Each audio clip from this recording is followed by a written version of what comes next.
Well, I first started work. I dropped out of university, which a lot of people did in the 1970s, because education was free. There were plenty of jobs. There was no problem if you didn't like a job. I remember having for an employment agency once. They asked me to write down all the jobs I'd had, and there wasn't a lot of paperwork in those days. It was the first time I'd ever been asked.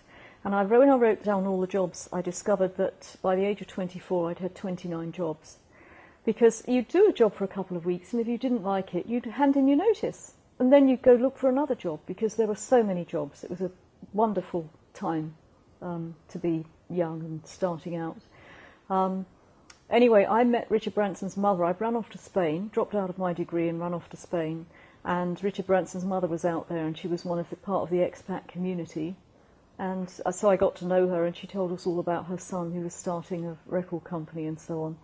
So when I came back to England, it was around that time. I mean, really from quite an early age, when I found out what a managing director was, I always said I want to be a managing director.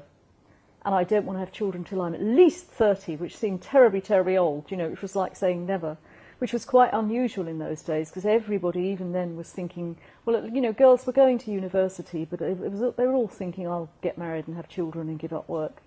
And I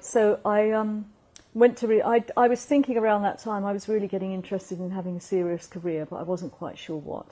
And I'd done my degree at the Royal College of Music, so music seemed to be the way to go. And I loved rock music and pop music, always had.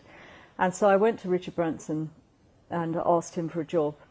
And he said, well, what do you want to do? And I said, anything but be a secretary. Because in those days, all the women were secretaries, even if you had a degree. If you weren't going the academic route, you were a secretary. And the men had the jobs, the men had the titles, and the women were their secretaries. And so I said, anything but be a secretary. And so he said, OK, I'll find you something. He rang me a few days later and said, we need someone to run our music publishing company. Would you like to do that? And of course, I didn't know what a music publishing company was. But then again, neither did he. But his lawyers had told him he had to have a publishing company. If he had a record company, they two go together. And I just heard the words run and company. So instead of saying, what does that entail? Or, I just said yes.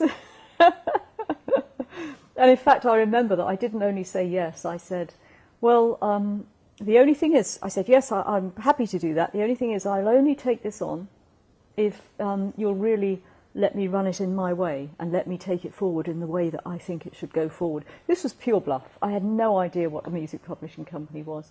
But then again, as I said, neither did he. So he was delighted to hear that, because what Richard did was he was dyslexic. He'd left school at 15 or something, and he didn't know anything about music or record companies at all.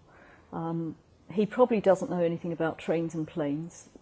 That he's, the businesses he's started since, and I guarantee he doesn't know anything about spaceships. And he was, as the years went on in the record business, he was always very careful not to know anything about the detail. He believed in finding the right people. There's actually a quote in one of his books that says, "Find good people, set them free."